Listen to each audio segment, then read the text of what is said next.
이 시간에는 제5장 삶을 변화시키는 자기 개발 부분을 같이 나누도록 그렇게 하겠습니다. 자기를 개발한다 하는 거, 그 개발의 의미가 무엇인가, 그리고 어떻게 자기를 개발할 수 있는가, 뭐 그런 내용이 오늘 전체적인 내용이 될 수가 있습니다. 자신이 원해서든 원하지 않던, 때로는 자기가 바라지 않았던, 뜻하지 않았던 그런 길로 갈 때가 있습니다. 그런 면에서 중요한 것은 자기가 원하든 원하지 않든 그 길을 우리가 가야만 한다면 그곳에서 새롭게 적응하고 또 거기서 더 발전할 수 있는 그런 모습이 돼야 되겠죠. 그런 면에서 끊임없이 자기 개발이 있어야 된다는 것입니다. 우리 교재 앞부분에 보면 거기 전직 프로 야구 선수였던 미국의 그 프랭크 배트거라고 하는 사람의 예를 들어 설명하면서 그는 이제 야구를 하다가 심각한 부상을 당해가지고 더 이상 야구를 할 수 없는 그런 상황이 됐을 때에 이제 보험 세일즈맨이 되었다 하는 것이죠. 그렇지만 자기가 엉뚱한 분야에 처음 적응하기가 얼마나 힘들었겠습니까? 제대로 일이 잘 안 되고 또 의욕도 떨어지고 또 실적도 저조한 이제 그런 상황 속에서 새롭게 이제 훈련받을 수 있는 그 기회가 있었다고 그래요. 인간관계와 스피치로 유명했던 데일 카네기라고 하는 사람을 만나서 또 용기를 얻고 또 새로운 스피치 훈련도 받고 이렇게 하면서 이제 조금씩 적응해서 최고의 그 세일즈맨이 되었다고 합니다. 요즘 소위 그 역량 강화라고 하는 말이 많이 유행되고 있어요. 역량 강화 학습이라든지 역량 강화 훈련이라든지 이런 말입니다. 그 역량 강화 학습, 학교에서 이제 여러분들도 많이 들었을 텐데요. 그거는 바로 학문이라고 하는 것도 이제는 이론적인 그런 틀을 벗어나야 된다. 이론에서만 배워지고 실제 생활 속에서 적용할 수 없는 학문이라면 의미가 없다는 겁니다. 그래서 역량 강화 학습이라고 하는 것은 이론적 학습이 곧 현장에서 바로 활용될 수 있는 학습이 바로 역량 강화 학습이다. 이렇게 얘기를 하고 있는 것이죠. 자, 오늘 이제 자기 개발에 대한 그런 내용입니다. 그래서 자기 개발이라고 하는 것이 어떤 의미를 담고 있는가, 이제 그런 내용을 되어 있고요. 자기 성찰과 미래 불확실성에 대한 대비를 위해서 필요하다. 또 직업과 자기 개발이라는 거, 또 자아 실현과 자기 개발, 이런 내용들이 이제 쭉 이어지고요. 그 다음에 자기 개발 영역과 지속적인 자기 개발에서 자기 개발의 그 영역은 어떤 것들이 있는가, 뭐 이런 내용들, 또 지속적인 자기 개발과 성장을 위해서 필요한 것이 무엇인가 하는 그런 내용들입니다. 그러면서 이제 그 현대는 지식의 사이클이 점점 짧아지고 있다라고 하는 그런 특성을 가지고 있다. 이제 그런 내용에 대한 설명이 이어지고요. 또 그런가 하면 이제 일반적으로 거기에서 소위 그 T자형 인재와 A자형 인재를 요구하고 있다 하는 얘기, 여러분들 좀 생소한 얘기일 수도 있는데 T자형 인재가 뭐고 A자형 인재가 뭔지 그 의미를 이제 다루도록 그렇게 하겠습니다. 그래서 그 부분을 이제 설명을 하고, 그래서 현대 사회에서 우리가 어떻게 하면 자기 개발을 잘 해서 현실에 잘 적응하고 또 현대의 그 여러 영역에서 요구하는 그런 어떤 모습을 갖출 수 있겠는가 하는 것이 오늘 우리가 다룰 그런 부분이 되어집니다. 그래서 오늘은 이제 이런 내용을 가지고 수업을 하도록 하겠습니다. 이제 이어서 바로 PPT로 수업을 계속 하도록 그렇게 하겠습니다. 예, 이 시간은 제5장 삶을 변화시키는 자기 개발에 대한 내용을 같이 살펴보려고 합니다. 자기 개발의 다양한 분야입니다. 우선 자기 개발이라고 하는 말의 의미를 좀 우리가 알 필요가 있어서 잠깐 정리를 해봤어요. 그것을 알아보기 위해서는 자기 개발이라고 하는 말과 자기 개발이라고 하는 말의 차이점을 좀 알아야 할 것 같습니다. 우리가 많이 쓰는 말 중에 자기 개발이라는 말도 쓰고요. 자기 개발이라고 하는 말도 쓰는데요. 자, 우선 자기 개발이라고 하는 말은요. 자기에 대한 새로운 그 무엇을 만들어냄 또는 자신의 지식이나 재능 따위를 발달하게 함, 이렇게 정의되어 있고요. 자기 개발이라고 하는 것은 잠재되어 있는 자신의 슬기나 재능, 사상 따위를 일깨움, 이렇게 말하고 있습니다. 그러니까 어떻게 보면 자기 개발은 주어진 현실 속에서의 올바른 방향으로 나아가는 것을 말할 수도 있고, 자기 개발은 잠재되어 있는 부분까지도 표출시켜서 그것을 내 생활 속에서 적용하는 그런 것으로 말할 수도 있습니다. 조금 더 차원이 높은 것이죠, 자기 개발이. 그래서 자기 개발은 일깨우는 것으로 그치지 않고요, 발달시키는 것을 전제로 하기 때문에 잠재력을 개발하고 지식이나 능력도 개발한다는 의미가 있습니다. 그러니까 개발이라고 하는 말을 포함해서 잠재적 능력까지도 발휘할 수 있도록 하는 것, 그것이 곧 자기 개발이다, 이렇게 말할 수가 있습니다. 자기 개발은요, 중국의 사서 중에 대학이라고 하는 책이 나오죠. 대학에 나오는 말, 여러분들 뭐 많이 들었던 말이죠. 수신제가 치국평천하라고 하는 말의 개념과 유사한 부분이라고 말할 수가 있습니다. 자, 뭐 잘 아는 내용이지만 잠깐 설명하면, 수신제가 치국평천하란 무슨 뜻인가요? 먼저 자기의 몸을 바르게 가다듬은 후에 가정을 돌보고, 그 후에 나라를 다스리고 천하를 태평하게 한다, 그런 의미를 담고 있어요. 그러니까 나라를 위해서 뭔가 큰 일을 한다고 하는 사람이 자기 자신조차도 몸가짐과 마음가짐도 바르게 하지 못하고, 가정도 돌보지 못하고, 그렇다면 어떻게 나라를 다스리고 또 천하를 평화롭게 할 수 있겠는가 하는 것이죠. 그런 면에서 자기 자신부터 바르게 잘 다스리고 또 자기 자신의 몸가짐, 마음가짐을 바르게 가다듬을 필요가 있다라고 하는 것을 말하고 있습니다. 우리 규제 보니까요, 전통적으로 우리나라에서는 인물을 선택하는데 신원서판을 표준으로 삼았다는 내용이 나옵니다. 여러분 교재의 83쪽의 그 중간 부분에 보면 신원서판이라고 하는 말이 나와요. 좀 생소한 그런 말인데요. 그 신원서판이라고 하는 말의 의미도 좀 알 필요가 있어서 잠깐 정리해 봤습니다.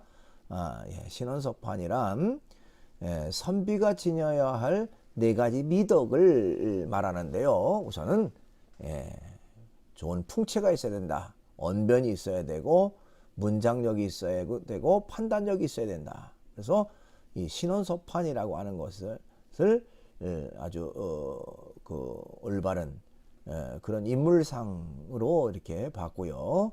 하나의 판단 기준으로 봤다라고 말할 수가 있습니다. 예, 그렇다면 자기 개발은 왜 필요한가 하는 것입니다. 자기 성찰과 미래 불확실성을 대비하기 위해서 필요하다는 것이죠. 하워드 가드너라고 하는 사람은요, 다중지능의 하나로 자기 성찰 지능을 들었습니다. 예, 자기 성찰 지능이라고 하는 것은 자기 자신을 느끼고 그 감정의 범위와 종류를 구별해내고, 그리고 그런 감정에 이름을 붙이고 자신과 관련된 문제를 잘 풀어내는 능력, 이렇게 얘기를 했습니다. 그러니까 언제나 자기 성찰 지능이 있어야 된다는 것이죠.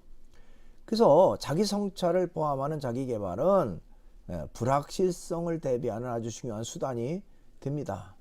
그렇죠?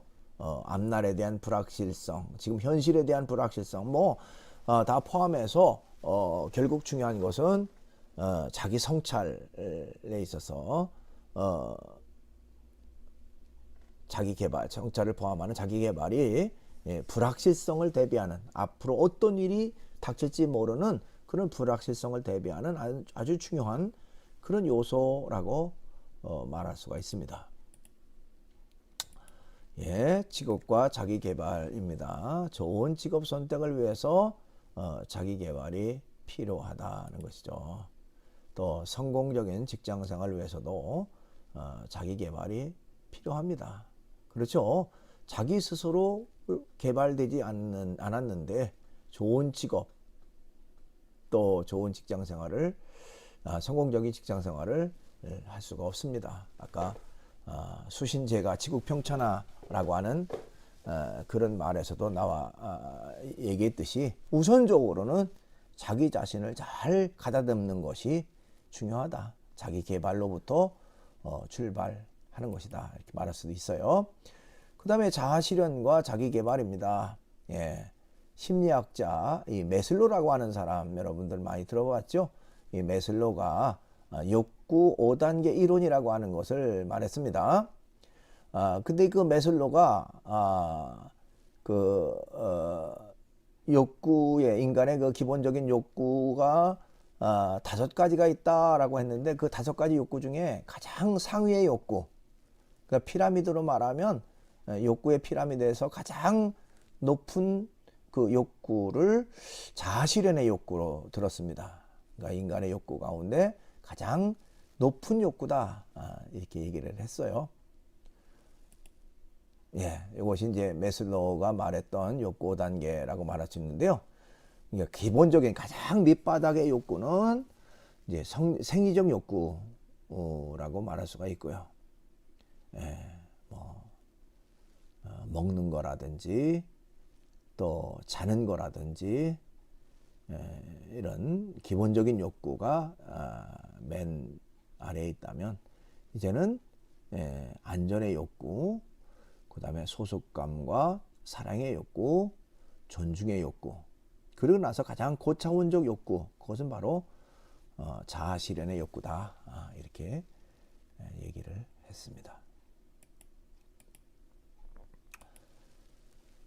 예, 자기개발의 영역입니다. 맥스웰 몰츠라고 하는 사람은 성공을 부르는 마음의 법칙인 사이코 사이버네틱스라고 하는 것을 제시를 했어요. 예, 사이코 사이버네틱스라고 하는 것은 뭐냐? 정신적인 자동 유도 장치라는 의미다. 예, 군대에서 그 미사일 유도 장치 이런 걸 얘기를 하죠. 이제 같은 거다. 정신적 자동 유도 장치다.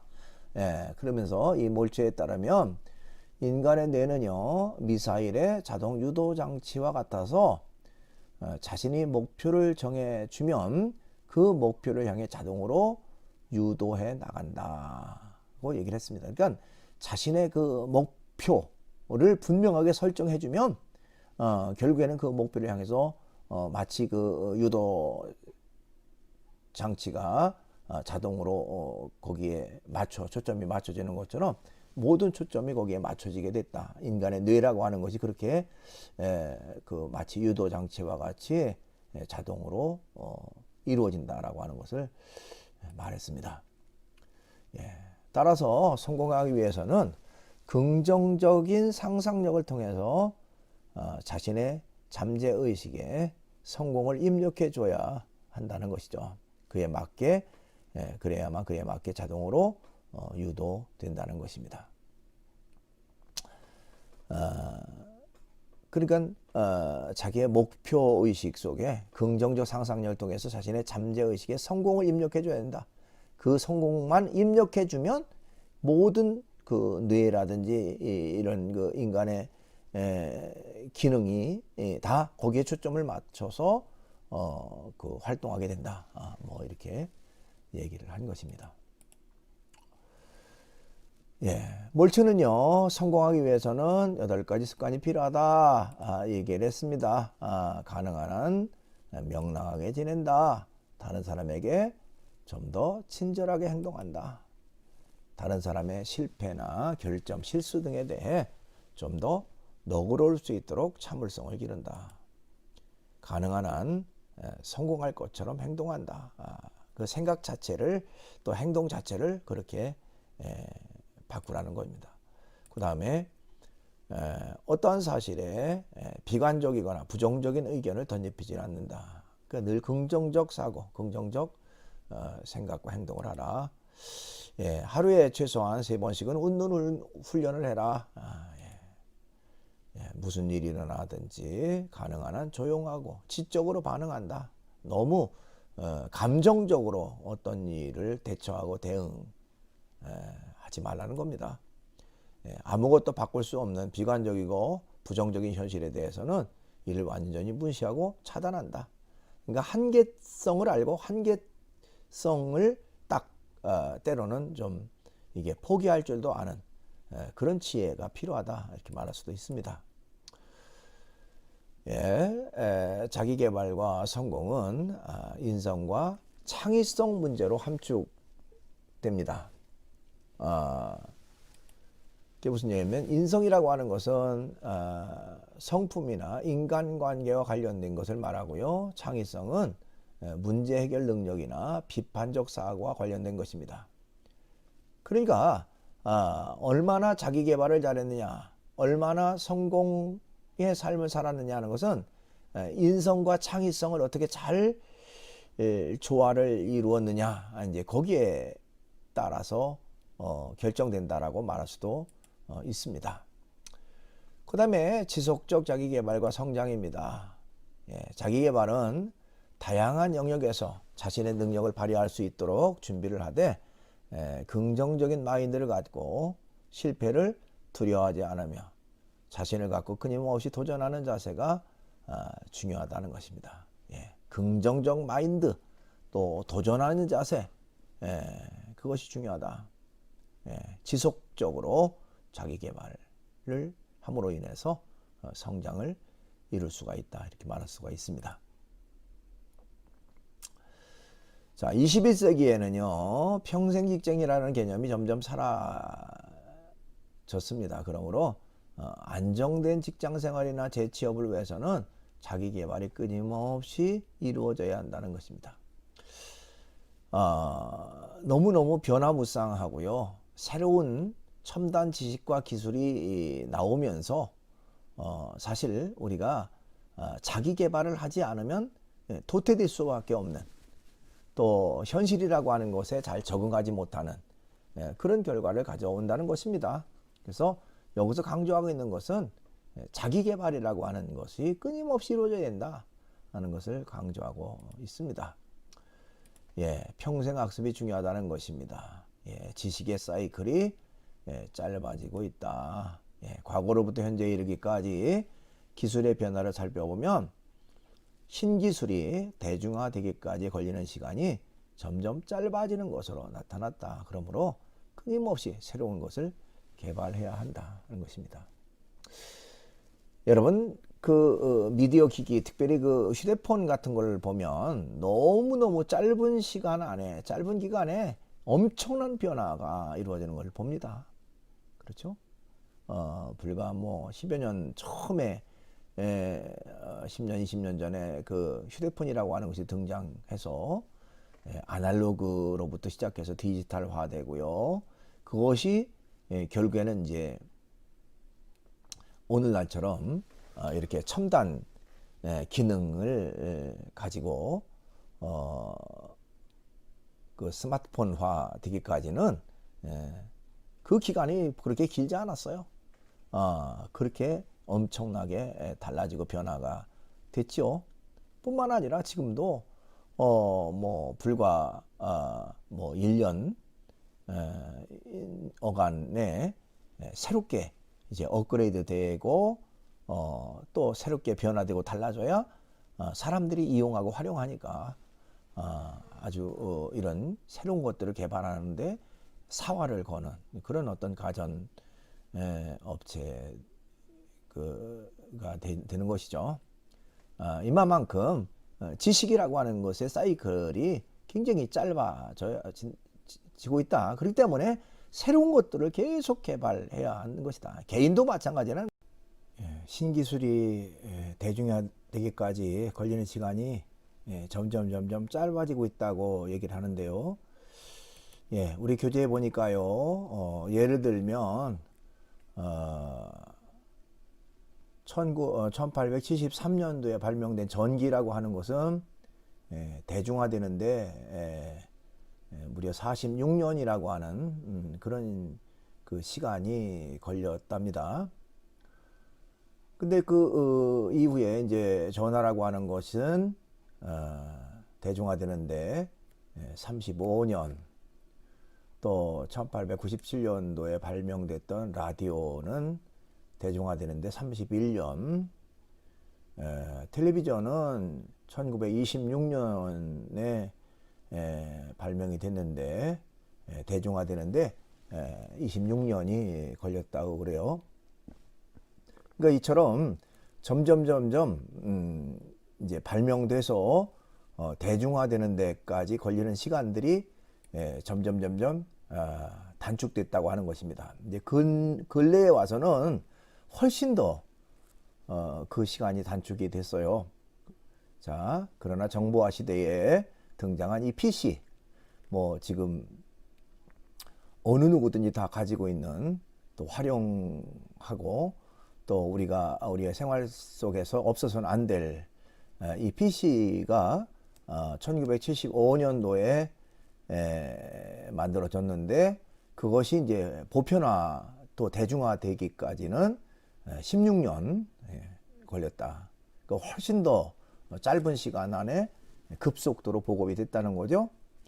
그 다음에 휴대폰 역시 이제 1983년도에 발명이 돼서 무려 13년 만에 그 짧은 기간에 대중화되고 보편화되는, 또 인터넷이라고 하는 것은 1991년도에 처음 출발을 했는데 13년, 또 우리가 지금 필수적으로 가지고 있는 이 스마트폰은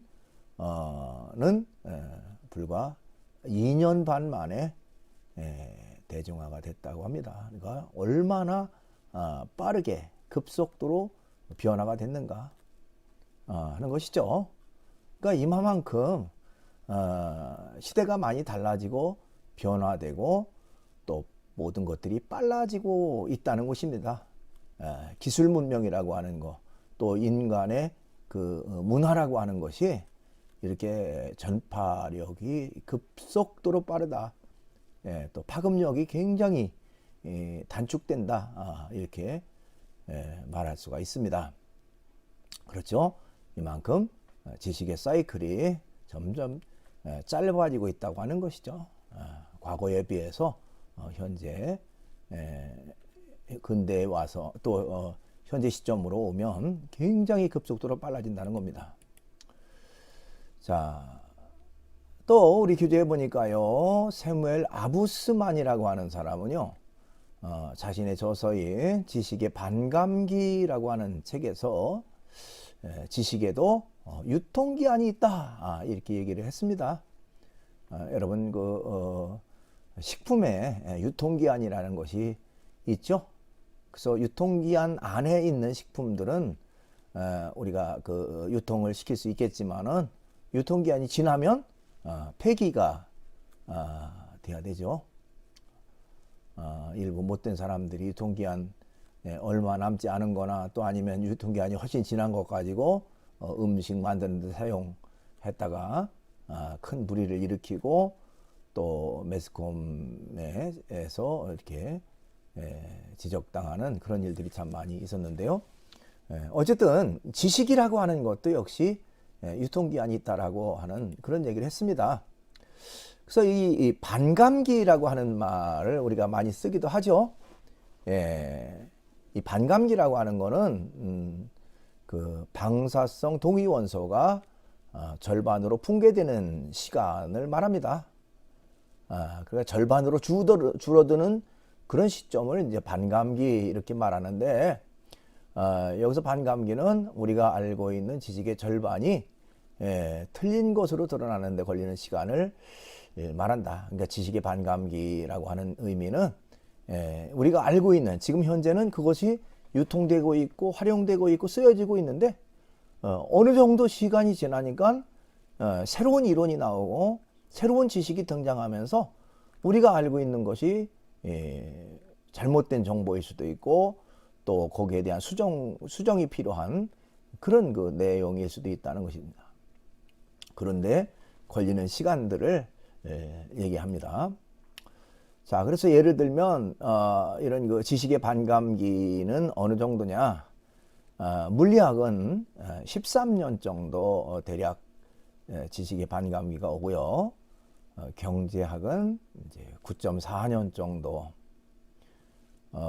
수학이라고 하는 학문도 역시 9.22년 정도. 그러니까 수학은 그렇지 않을 것 같은데 이것도 역시 반감기가 이렇게 짧게 나타난다고 합니다. 또 심리학은 7.2년. 그런데 응용지식은 반감기가 더욱 짧아져서 보통 1년이면 절반은 쓸모없는 지식이 돼버린다. 그러니까 뭐 얼마나 급속도로 이렇게 달라지고 변화되는지 알 수가 있죠. 그러니까 우리가 지금 보고 배우고 느끼고 알고 있는 것들이 얼마 후에는 이제 쓸모없는 것이 되고 새로운 지식으로 채워야 하고 새로운 이론으로 또 새로운 어떤 전문 능력, 첨단 전문 능력으로 대체돼야 된다고 하는 것이죠. 그렇다면, 그렇기 때문에 이제 더욱더 자기 개발이 필요하다 하는 것입니다. 그냥 과거에 연연해서 과거의 것들을 가지고 있다가는 이렇게 변화무쌍한 세상 속에서 살아남기가 힘들다 하는 것을 여기서 말하고 있습니다. 예, 그렇죠. 그러므로 새로운 지식을 끊임없이 배워야 한다는 것입니다. 그렇죠. 새로운 것들을, 새로운 이론을, 새로운 지식을, 새로운 능력을 우리가 계속 배우고 습득해야 결국에는 변화무쌍한 그 현대에 살아남을 수가 있다. 이렇게 말할 수가 있습니다. 평생 직장 개념이 사라지고 있다는 겁니다. 21세기에는 인공지능과 로봇 기술의 발달로 평생 직장 개념이 사라지고 있어요. 수시로 직장을 옮겨야 하는 상황에서 평생 재교육은 당연한 것으로 받아들여져야 된다. 사람이 하던 것을 이제는 로봇이 하다 보니까 사람의 설 자리가 점점 적어지고요. 그러다 보니까 새로운 분야에 대한 교육과 적용이 필요하고 그렇기 때문에 자기 개발이 끊임없이 요구된다라고 말할 수가 있습니다. 평생교육 시대의 자기 개발. 21세기 평생교육 시대에는 T자형 인재, A자형 인재가 요구된다 라고 말할 수가 있습니다. 여기 나오는 이 T자형 인재가 뭐고 이 A자형 인재가 뭔가 하는 것은 이제 뒤에 설명에 나오겠습니다. 이제 수직적으로 특정 분야의 전문성과 능력을 깊게 하고 수평적으로 다른 분야에 대한 지식과 문제 해결 능력을 다양하게 갖추어야 된다는 것을 말한다. 그게 바로 T자형 인재예요. 여러분 알파벳 T의 모습을 보면 수평으로 된 위에 수평으로 된 그 선과 또 수직으로 된 선이 이제 연결되어 있죠. 그래서 바로 이제 밑에부터 설명하면 수직은 특정 분야의 전문성 능력을 깊게 한다. 깊게 쭉 자신의 전문적 능력을 갖춘다. 뿐만 아니라 수평적으로는 다른 분야에 대해서 전혀 모르고 자기 자신의 전문 분야만 안다면 그건 이제 21세기 그 첨단 시대에는 살아남지 못한다는 거예요. 다른 분야에 대한 지식과 또 원만한 그 어떤 해결 능력 또 기본적 지식을 소양을 갖춰야만 골고루 원만하게 서로 지식을 공유할 수가 있다라고 하는 것입니다. 그래서 이제 T자형 인재가 중요하다는 것이죠. 요 도표가 나옵니다만은 질적으로 한 분야를 깊게 알아. T자형 인재는 먼저 수직으로 자기의 전문 분야에서 전문성과 능력을 갖춰야 된다는 겁니다. 그렇죠? 밑으로 깊게. 그래서 여기 도표를 보면 그 밑으로 된 그 짝대기 있죠. 그것의 형 인재는 뭐냐면 한 분야에 굉장한 전문 지식과 역량을 갖춘 인재가 돼야 된다. 그것만이 아니라 또한 위에 수평적 그 인재 수평 그것은 바로 다양한 분야에 대한 기본 지식을 골고루 갖춘 인재. 그러니까 그 두 가지가 다 결합돼야 된다는 것입니다. 그러니까 수직적 분야, 수평적 분야를 골고루 어우러야 된다. 자, 양쪽으로 다른 분야를 넓혀라. 21세기에는 한 분야의 전문성만 가지고 성공할 수 없고요. 수평적으로 다른 분야에 대한 지식과 문제 해결 능력을 다양하게 갖춰야 된다. 그래서 바로 이제 21세기에 필요한 인재상은 바로 이 T자형 인재가 필요하다 하는 것입니다.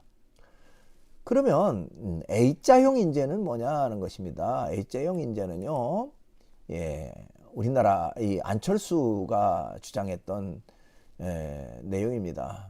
안철수는 전문 지식, 포용력, 커뮤니케이션 이 세 가지를 갖춘 인재를 A자형 인재라고 말했습니다.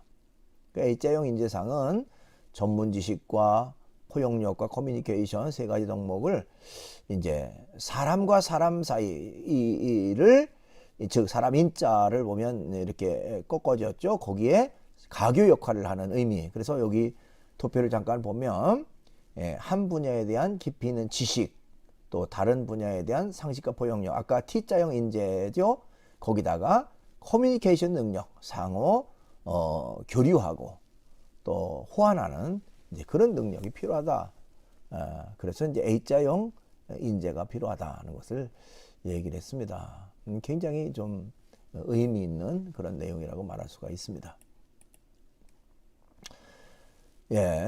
자, 끊임없이 쇄신하라는 것이죠. 개인이나 조직에 엔트로피가 생기면 쇠퇴되기 때문에 끊임없이 심신을 단련하여 자신과 조직을 쇄신해야 한다. 엔트로피라는 말이 도대체 뭘까? 엔트로피란 우리 교재는 없습니다만 잠깐 설명을 하면요. 에너지라고 하는 단어와 그리스어의 변형 즉 트로피라고 하는 말 이 두 단어를 합성한 것이 바로 엔트로피인데요. 질서와는 정반대되는 무질서의 상태를 의미합니다. 즉 엔트로피가 적으면 질서정연한 상태가 되는데 엔트로피가 크면요 무질서한 정도가 크다. 그런 면에서 그 엔트로피가 생기면 결국에는 쇠퇴할 수밖에 없다. 그 때문에 끊임없이 심신을 단련해서 자신과 조직을 쇄신하는 것, 개발하는 것 그것이 필요하다라고 하는 것입니다. 이제 우리 교재에 나와 있는 내용이 아니고 이제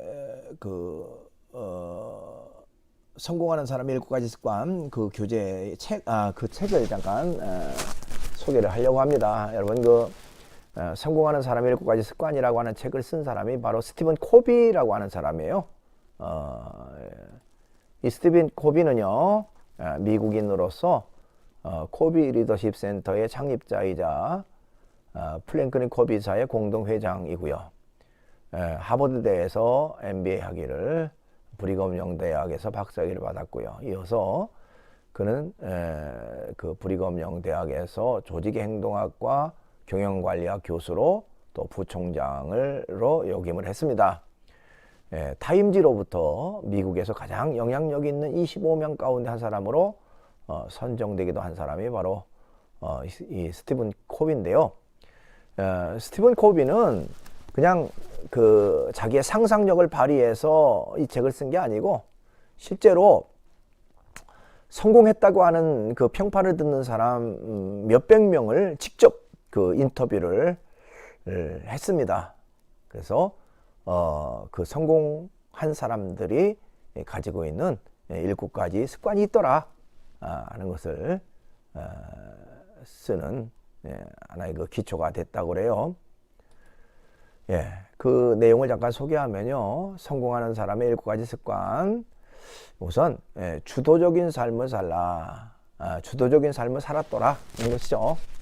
누군가 만들어 놓은 자리를 채우는 것이 아니라 다른 사람들에게 영향을 끼치며 살아라 하는 것입니다. 그러니까 그냥 다른 사람이 어떤 주도적으로 어떤 일을 하는 데 있어서 그냥 피동적으로 참여하는 그런 모습이 아니라 적극적으로 주도적으로 주체자가 돼서 일을 했던 사람들이 성공했더라 하는 것이죠. 그 다음에 목표를 확립하고 행동하라 하는 것입니다. 비전을 가지고 목표를 세워 달성하라. 분명한 목표의식. 아까 우리가 다뤘던 내용 중에도 이제 목표가 분명해야 된다는 내용도 나오고요. 소중한 것부터 먼저 하라. 우선순위를 정하라 하는 것입니다. 그러니까 여러 가지 일 중에서 어떤 것이 먼저 해야 될 거고 어떤 것이 나중에 해야 될 것이고 어떤 것이 중요하고 어떤 것이 덜 중요한지 그것을 통해서 우선순위를 분명히 하고 소중한 것부터 일 처리하는 그런 효율적인 그 일 처리 능력 또 효율적인 어떤 그 시간 관리 그런 것들이 이루어지더라 는 것입니다. 그렇죠? 효율적인 시간 관리자가 되라는 것이죠. 그 다음에 상호 이익을 모색하라 하는 것입니다. 모든 사람이 함께 승리함을 원칙으로 한다. 나의 승리가 타인의 패배가 되지 않도록 한다. 그러니까 다른 사람을 이용해서 다른 사람에게 고통과 괴로움을 줘서 끌어내려서 내가 그 자리에 올라가는 게 아니고 윈윈하는 그런 어떤 전략을 세우라 하는 것이죠. 또 그런 삶을 살아야 된다는 겁니다. 같이 잘 되도록. 경청한 다음 이해시켜라 하는 것이죠. 진정한 리더는 상대의 가슴 속에 있는 감정까지 느끼며 경청하는 사람이다. 그렇죠? 무조건적으로 자기중심적으로 나를 따르라 뭐 아니면 이렇게 해야 된다는 거 이끌어가는 게 아니라 의견을 청취하고 충분히 의견을 수렴해서 그리고는 방향을 설정하고 또 이끌어가는 그것이 바로 진정한 의미의 리더가 아니겠느냐 하는 것입니다. 그 다음에 창조적 협력을 도모하라 하는 것입니다. 그렇죠. 시너지 효과가 있다. 그러니까 뭐 축구든지 또 뭐 무슨 배구나 야구 경기든지 아무리 개개인의 훌륭한 그런 실력을 갖춘 선수가 있더라도 팀워크가 안 좋으면 전체적인 실력은 저하될 수밖에 없어요. 그런 면에서 개개인의 능력을 자발적으로 협력할 수 있도록 이끌어줘서 한 덩어리가 하나로 뭉친다면 엄청난 효과를 가져오게 되는 것이죠. 이 면에서 그 구성원들로 하여금 창조적 협력을 도모할 수 있도록 또 인간적인 관계 속에서도 또 여러 가지 부분의 환경적인 부분에 있어서도 좀 최대한 능력을 발휘할 수 있는 그런 어떤 요소를 제공해야 된다. 또 창조적 협력을 도모하도록 유도해야 된다는 것입니다. 그 다음에 지속적으로 자기를 개발하라 하는 것입니다. 오늘 이제 주제와 같은 말이죠. 자기 개발 참 중요하다 하는 것이죠. 자기 개발이 어떻게 보면 성공으로 나가는 아주 기본적 요소이다. 또 변화무쌍한 그런 어떤 세상 속에서 살아남을 수 있는 그런 중요한 요소는 바로 지속적으로 자기를 개발하는 것에 있다라고 말할 수가 있습니다. 그렇죠? 공부해야 된다, 노력해야 된다, 늘 변화를 추구하라. 그렇죠? 변화에 맞춰서 그것을 습득하고 새로운 지식과 기술을 익히고 또 능력을 배양하는 그런 어떤 자기 개발, 그것은 어떤 것보다 중요하다 이렇게 말할 수가 있습니다. 그래서 오늘은 이제 제5장 삶을 변화시키는 자기 개발의 중요성의 문제, 또 21세기의 그 새로운 인재상, 그래서 T자형 인재, 또 A자형 인재가 뭔지 그런 것들 살펴봤습니다. 수고 많이 하셨습니다. 이어서 좀 유익한 영상이 이어집니다. 저한테 이런 얘기 되게 많이 하십니다. 저는 욱하는 성격이에요. 자, 자기가 욱하는 성격이 있다 한번 손 들어주세요. 네, 보세요. 다 드시잖아요. 네. 이건 사람한테 누구나 다 있는 거예요. 그러니까 화를 내고 있다는 거죠. 근데 재밌는 건요, 사람들은 홧김이라는 표현을 쓰잖아요. 홧김. 홧김에 싸웠다. 홧김에 욕했다. 더 재밌는 건 홧김에 쇼핑했다. 그쵸? 네. 왜 화가 나면 이런 일들이 벌어지느냐? 사람은요, 화가 나면 자기 자신을 제어를 못 합니다. 자기 자신을 제어를 못 해요. 제어 능력이 굉장히 떨어집니다. 그런데 이건 왜 그런 현상이 있냐면요, 인간에게는 두 가지가 있어요. 그리고 이 두 가지가 바로 뭐냐? 총량의 법칙을 따르는 것과 안 따르는 겁니다. 자, 총량의 법칙을 안 따르는 게 있어요. 이거 총량이라는 게 뭐겠습니까? 제가 오늘 지갑에 10만 원을 가지고 나왔습니다. 자, 그러면 제가 아까 오전에 여기 오기 전에 3만 원을 주고 책을 2권 샀어요. 그럼 제 지갑에 얼마가 남아 있어야 됩니까? 7만 원 남아 있어야 되죠. 아니, 이게 그렇게 힘드세요? 네. 굉장히 이거 넌센스 아니야? 뭐 이렇게 생각하시는 것 같은데. 네. 경계하지 마십시오. 자, 제 지갑에 10만 원 있었는데 3만 원 오전에 썼으니까 저는 7만 원 남아 있을 겁니다. 근데 점심 때 만약에 제가 오늘 좀 늦게 와가지고 대표님한테 너무 죄송해서 만약에 2만 원을 가지고 점심을 제가 샀어요. 그러면 5만 원 남아 있겠죠. 자, 그런데 5만 원 딱 가지고 있는데 만약에 오늘 제가 모든 이 강연이 끝나고 집에 돌아가기 전에 또 고등학교 친구, 친한 친구를 만나서 5만 원 가지고 또 열심히 또 맥주를 마셨어요. 치킨에. 자, 그러면 5만 원을 또 썼습니다. 그럼 제 지갑에는 얼마가 남아 있겠습니까?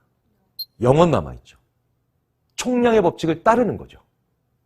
그러니까 제 지갑 안에 있는 현금은 철저히 총량의 법칙을 따릅니다.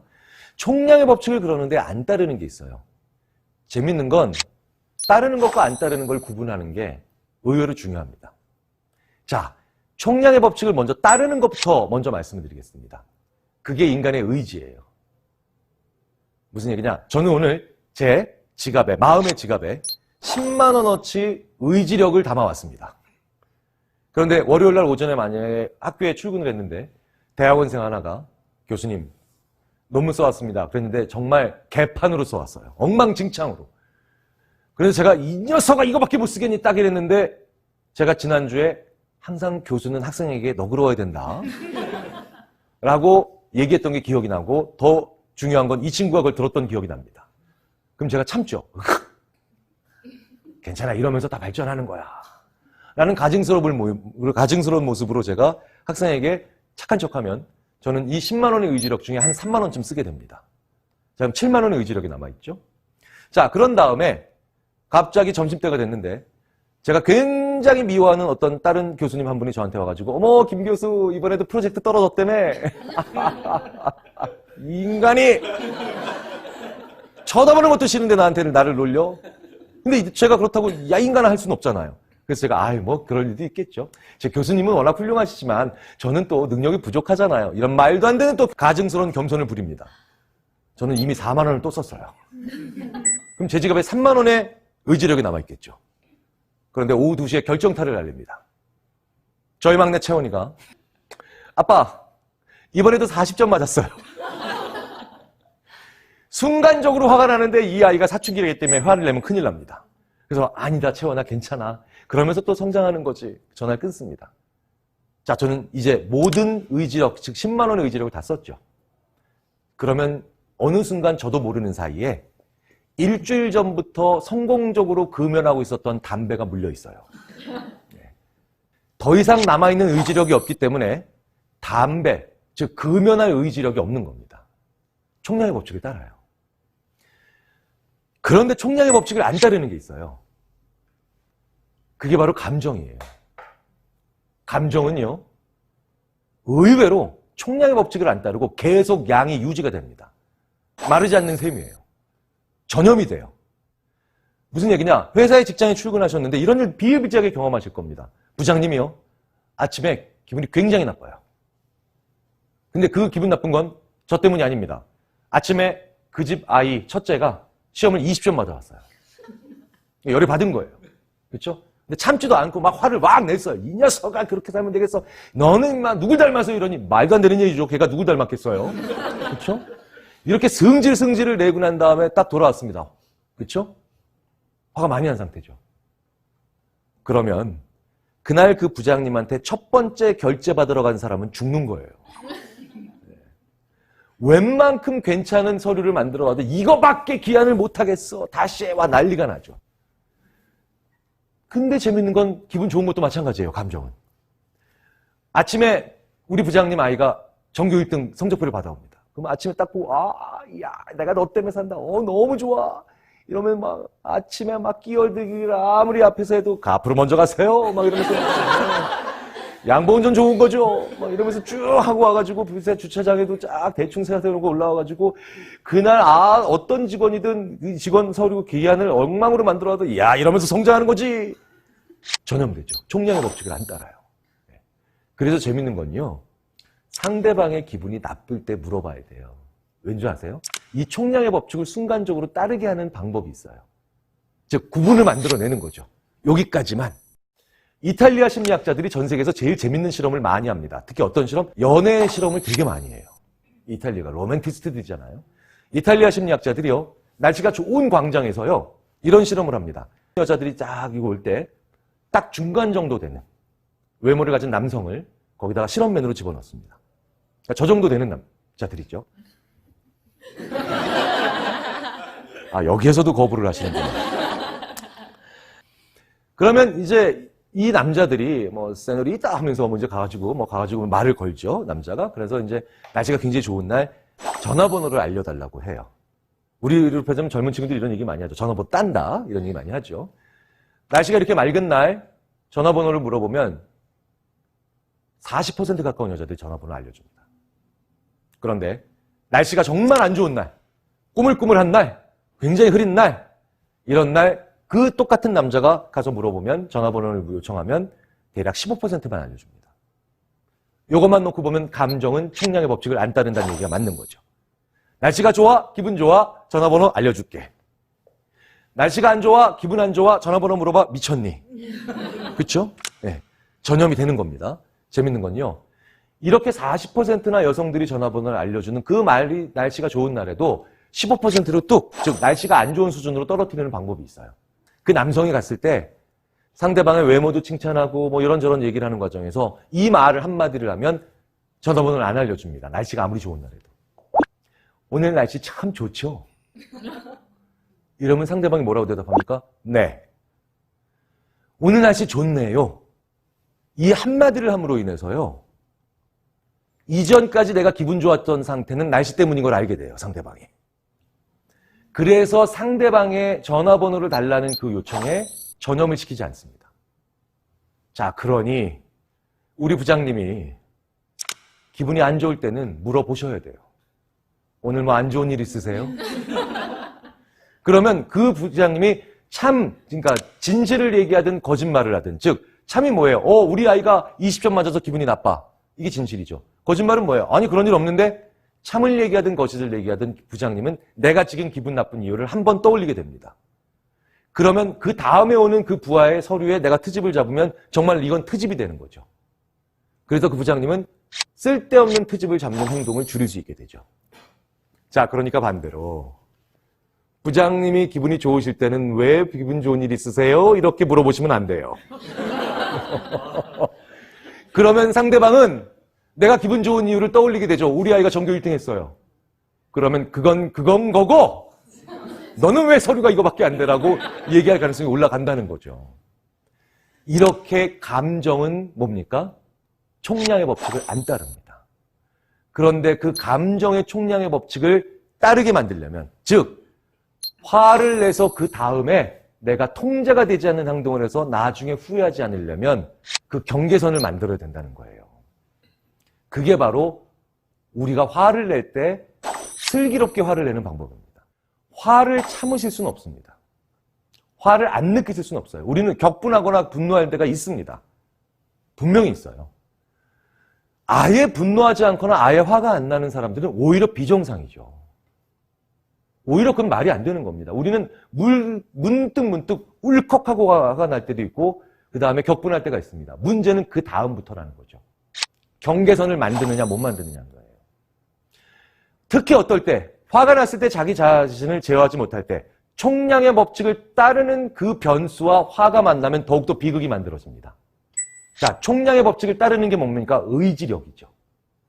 내가 의지력이 바닥난 상태에서 화가 납니다. 그러면 이후에 나는 제어가 안 되는 거예요. 아무런 제어의 장치가 없죠.